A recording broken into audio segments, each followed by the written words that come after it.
Smoke rises from the mountain of doom. Narnia belongs to the Narnian. I used to be an adventurer like you. The hour grows late. Toto? I have a feeling we're not in Kansas anymore. This is International Fantasy. On second thoughts, let's not go to Camelot. It is a silly place. Right.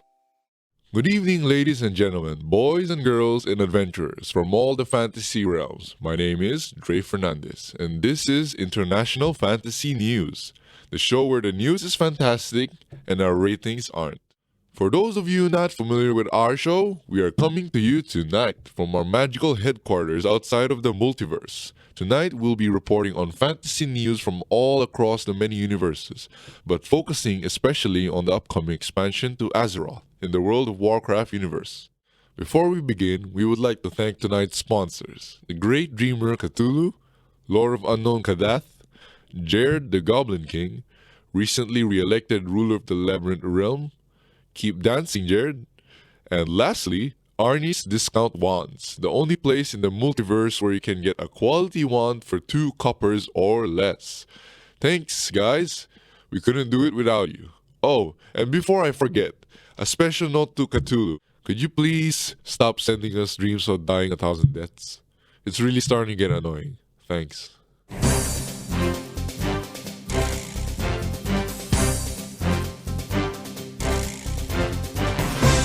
Welcome back, adventurers.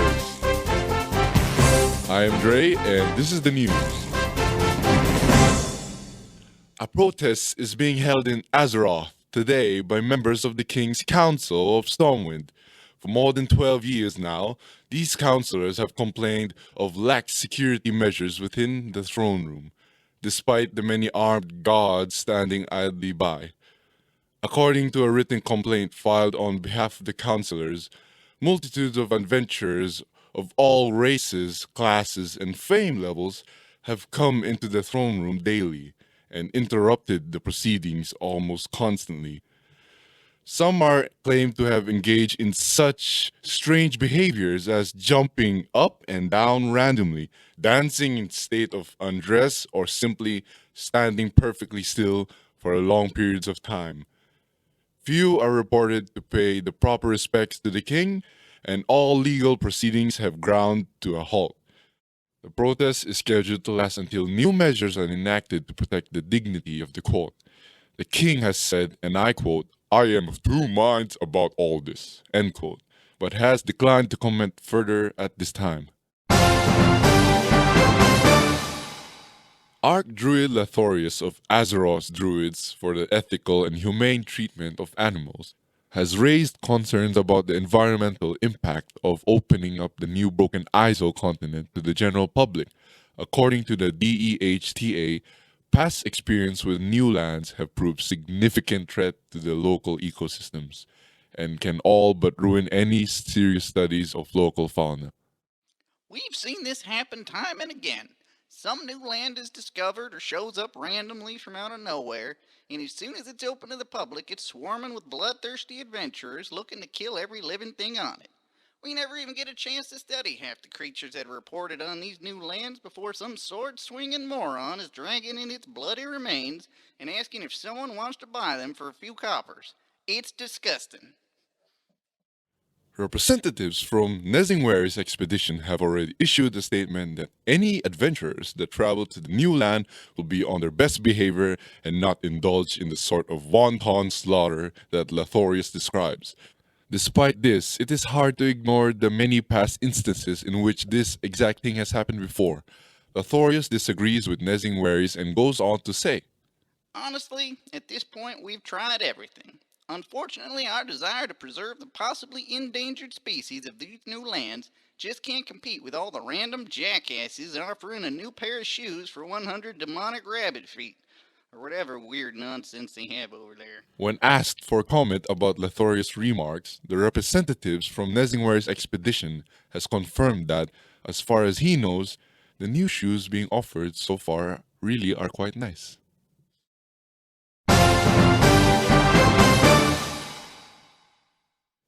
In Tamriel news this week, we have a bizarre act of mass violence that took place in the city of Riften, within the remote imperial province of Skyrim.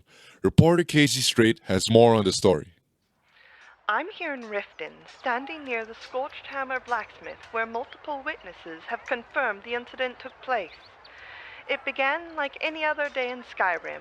The sun was shining, and the people were performing their daily routines. The alleged Dragonborn hero was standing motionless in the middle of the street, as he had been for more than 9 hours while waiting for the sun to rise and the shops to open. This Dragonborn then proceeded to spend a long time working at the forge, creating a string of low-quality items that he then sold to blacksmith Balamond, the owner of the forge. According to witnesses, there was nothing unusual in this behavior, and the Dragonborn had been known to do exactly these activities for the last several weeks between his adventures. It wasn't until he suddenly turned around and stole a fork that everything changed. I talked to Jenny Greymane, one of those affected by the violence, to hear her versions of what exactly happened next. It was just crazy. I saw him take the fork. I was just so angry. You know? I couldn't help myself. I've never been in a fight. But suddenly, I just wanted to kill the Dragonborn. I don't know why. I can't explain it. It's just, it happened. And even weirder, everyone else went nuts too. It was just the strangest thing. I saw mothers throw down their shopping to come at this guy. This guy who we all know kills dragons. And they just started punching him. I saw people across the marketplace stop talking and just run towards this guy. People were shouting insults, grabbing whatever they could to use as weapons. And all over a stupid fork. Over 20 civilians were reported to have taken part in the assault, each overtaken by an all-consuming rage and willing to give their lives, if need be, to avenge the theft. The attack reportedly went on for nearly full 5 minutes before the Dragonborn was approached by a guard and had a short, unclear conversation. After they spoke, the rage that had affected the town seemed to have vanished as quickly as it had come, leaving the people confused but ultimately forced to return to their daily lives. The widespread belief around the city is that the guard likely felt sympathy for the Dragonborn because he had once also been an adventurer, before his career was reportedly cut short by taking an arrow in the knee. I'm Casey Strait, reporting from Riften. An official statement from the Jarl of Riften claims that no official charges have been filed against the Dragonborn for his actions, and that the gods are free to act according to their own discretion in matters of law. The Dragonborn did defend himself during the violence, and 17 citizens were killed in the attack. Famed wizard Sauron, the former Dark Lord of Mordor, has released his much-anticipated tell-all autobiography this week. The event took place among massive protests by both the Wizards Guild of Middle-earth and the Dark Alliance of Ultimate Evil. Among the many claims that Sauron makes within the book are that the magical ring was in reality pretty much useless. The same ring was considered essential to the Dark Lord's rise to power, and the Fellowship of the Ring went to great lengths to destroy it. These claims are widely disputed by both the Wizards Guild of Middle-earth and the Dark Alliance. I have magical attorney Dushatar Lobender, a legal representative for the former Dark Lord Sauron, here in the studio to discuss how true he thinks these claims may be. Mr. Lobender, thanks for joining us. Thank you for inviting me, Dreii. I will admit, most people hear that there is a lawyer representing one of the most evil beings in the universe, and they don't want anything to do with either of us. Can there be any truth to the rumor that the One Ring was actually unimportant? Unimportant is an understatement, Dreii. I don't want to spoil the book, but from what I understand, Sauron didn't even think anyone would actually believe the whole One Ring thing, and when it started to take off, he just went with it. I don't understand. What would have been the benefits of pretending that there was this ring that had to be destroyed at all costs? Well, for one thing, there were the costs involved in the war effort. Have you ever been to Mordor? It's not exactly the easiest place to raise funds or supplies for a vast army. And even though orcs are cheap, they won't fight on an empty stomach, believe me. So, the One Ring was just a distraction? Absolutely. While everyone thought that Sauron's forces were unbeatable without some tiny metal circle being destroyed, he was busy securing allies, raiding supplies, and putting out mercenary contracts. By the time that the forces of men and elves even thought to put together their little expedition, he had more than doubled his armies and raised his political stock. That's a pretty good price to pay for a cheap magical circle that mainly whispers annoying messages in your ear. So when Frodo eventually destroyed the ring in the fires of Mount Doom... Mount Doom? Don't even get me started on Mount Doom. You could have melted that stupid ring down in any blast forge in Middle-earth, which is something that the metalworking dwarves really should have tried before they agreed to walk halfway around the world to drop it into a volcano. While my client eventually learned that the only thing that the Fellowship ever even attempted to do to destroy the ring was to put it in a small fire and to hit it with an axe, well, let's just say he still gets a good laugh out of that one. Whoa! I hadn't thought of that. Neither did a lot of people, Dreii. It's why they are protesting it so hard. These are secrets that will make a lot of people on both sides of the wand really angry. Well, that certainly sounds eye-opening. I can't wait to read it. Thank you so much for coming to the show, Mr. Lawbinder. It was my pleasure, Dreii. Just a gentle reminder to our listeners out there, the book is Confessions of an Evil Eye. The author is the Dark Lord Sauron, and availability is now. The mayor of the night elf town of Shadow Glen, located deep within the lion's territory of Azeroth, has gone recorded this week saying he has, quote, "No idea why we suddenly need so many demon hunters, when we already have literally millions of other adventurers who can kill demons just fine." End quote. This seemingly innocent comment has sparked a string of familiar concerns across the world, prompting officials and merchants alike to question why exactly they really want so many dead monster parts every day, why they are willing to buy bulk quantities of common items that have nothing to do with their trade, and why no one they meet ever seems to stop and listen to pretty much anything they have to say. Gnomish philosophers at the College of Tinkertown have already begun a serious investigation of these and other existential questions, but the definitive answer is not believed to be forthcoming anytime soon.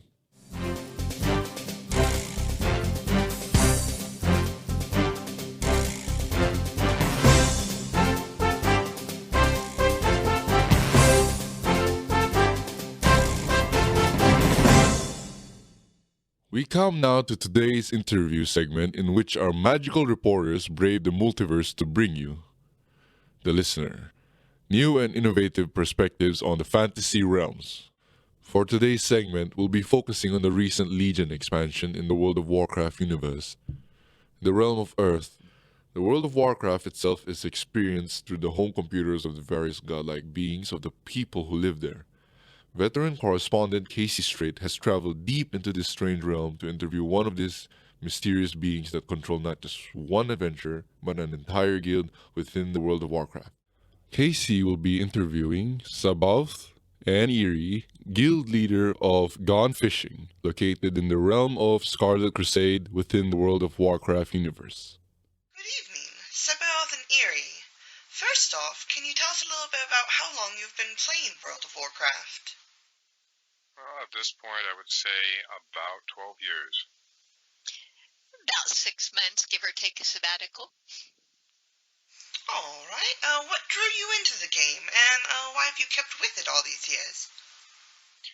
Well, what drew me into the game is I had been a fan of the previous titles, their strategy games, all their Warcraft strategy games. So I already had a familiarity and a love of their narrative and their style, and though I was a bit hesitant with the whole massive multiplayer thing, I did give it a try and have loved it ever since.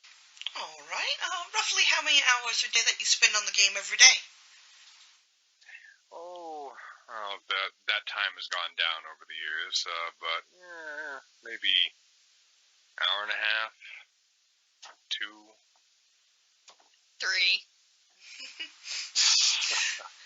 All right. So tonight, our main topic is the Legion expansion. What are your general thoughts regarding Legion? I actually really like it. I thought they did a good job of learning from the previous expansions, some of the things that they did right, some of the things that they did wrong, and coming up with something that was really engaging and more involving and compelling than perhaps times in the past. I have yet to find even a small point where I'm like, I'm bored with this. I'll go do something else. It has been really top notch and just fun to play. Supposing I was a new player, considering getting into World of Warcraft for the first time, would this expansion be a good time to start, do you think? I honestly believe so, yes, for a couple of reasons. First, they created every new player to the game, or I should say new purchase to the game, will get an instant level to 100. So you will be able to immediately go and start playing the latest content and join your friends and just pal around with at least one character. And then the other thing they've created that really makes it good for new players is they have this new try before you play system. So before you even roll a character, you can give it a one button click and try out that class at 100 and see if that's the type of thing that you like. Like, let's say you really think, oh, you're a rogue. You want to play a rogue, you want to be sneaky, and you can give the try, and it goes through a series of simple trials and tasks and slowly gives you each ability as it does, so you can get a feel for it, just in case you decide, oh wait, I don't like being in melee combat, I'm having a hard time getting turned around, this isn't for me, maybe I will play a mage, or something to that effect. So it's got a couple of mechanics that are really, really good for new players, and for that reason it's probably a really good time to jump into it if you've never played before. Would you say, has your guild been excited about the new expansion? Oh, they've definitely been excited about the new expansion. I've never seen so many people continuously logged on. It has seemed to draw in a lot of people, and everybody's doing a different thing or world quests, or it just, it has truly been engaging. And I haven't seen anybody complaining, which is a shame. Alright, so can you tell us a little bit more about your guild? How many players are in it? Was the focus of the guild and that sort of thing? Oh, I think there are probably 100 some odd logged in at any given time, and probably a grand total of about just shy of 400 total players. The focus of the guild really is a haven for those that want to get away from maybe the demands of other guilds or other games and just play the way they want to. Sort of a place where they can just hang out and be with friends and be with family. Bring their own family members in and feel that it's a good, safe environment. And that has really been the focus of this guild. And you can do what you like, even if that's going fishing. Yep. Talking more about the lands of the new expansion, what do you think of the new Broken Isles continent? Have you gotten to do much exploring within it? I have. I've really enjoyed it. They made the terrain difficult, which is actually a good thing. You actually have crevices to fall into and get stuck in, and hidden paths. Sometimes much to the frustration of some quests.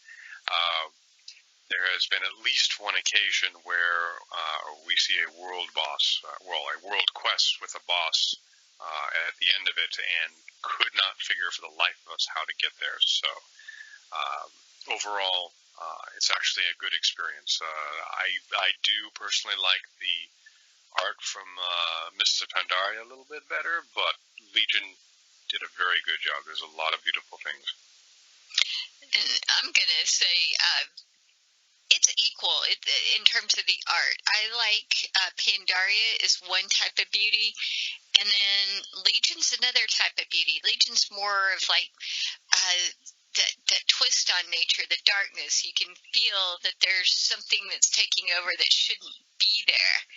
And it does have its own type of interest to me in terms of the art. And the terrain has its own kind of interest in treachery in terms of the quests that you actually have to take to be able to go into these places to get you started before you even go into world quests is actually engaging and fun and interesting to me. All right. What are your thoughts about the new Demon Hunter class? Have you created one yourself? A pair. Yeah, the Demon Hunter is very interesting. I mean, this many years in, it's actually good to see that they invested into something that was still truly and genuinely unique and compelling. They added a mechanic to the Demon Hunter that makes it different from anything else, which is this double jump feature. It allows the Demon Hunter to basically glide everywhere. And it almost makes it like a flying character in a game where oftentimes there's no flying. The Demon Hunter can really, really move, and that makes it a very fun experience to be able to zip around. And I like the fact that they decided not to try and push the number of possibilities, and what I mean by that is not to have too many specs, because all their previous classes have had at least 3 specs, and then there's the Druid, and it has 4. Here they just decided, okay, we're not going to have all these different flavors of damage. We're just going to say you're either damage or tank, and then really focus in on doing that right. And I think they did a really good job with that. It's made the Demon Hunter very interesting. And then, of course, the entire theme of the expansion being about the Legion has made their storyline very compelling. Oh, very interesting. All right. Well, before we go, do you have any messages for the players, your guildmates, or any prospective players about, joining into the World of Warcraft or playing as is? I would say that this is really a good time to jump into it. There's a lot of new and compelling things for just about every style of play. Despite the fact that I just spent a little bit of time bad-mouthing PvP, even that, I'm sure there are a lot of truly hardcore PvP players that would enjoy the idea of pure skill and nothing else. I've seen that written over and over again in forum posts and in chat, and I'm sure that even they would find something that was for them. So there seems to be just something for everybody right now. Keep them going.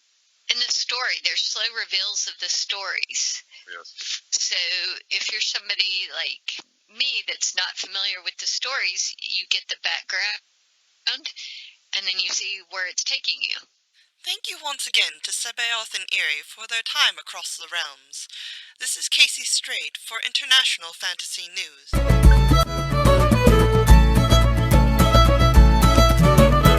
International Fantasy. On second thoughts, let's not go to Camelot. It is a silly place. Well, that about wraps it up for our show here tonight. We would record for longer, but unfortunately... Wait, what was that? Oh no. Guards! Guards! Here! Our earlier comments seem to have angered the great Dreamer Cthulhu, and he's currently trying... He's a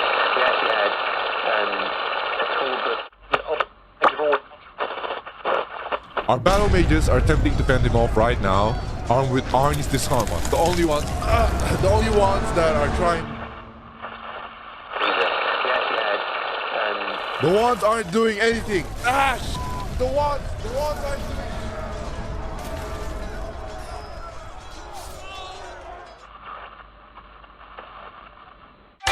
We are experiencing technical difficulties. Please stand by.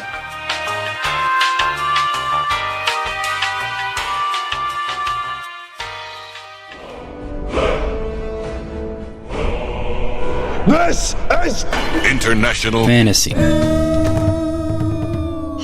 second thoughts, let's not go to Camelot. It is a silly place. Right.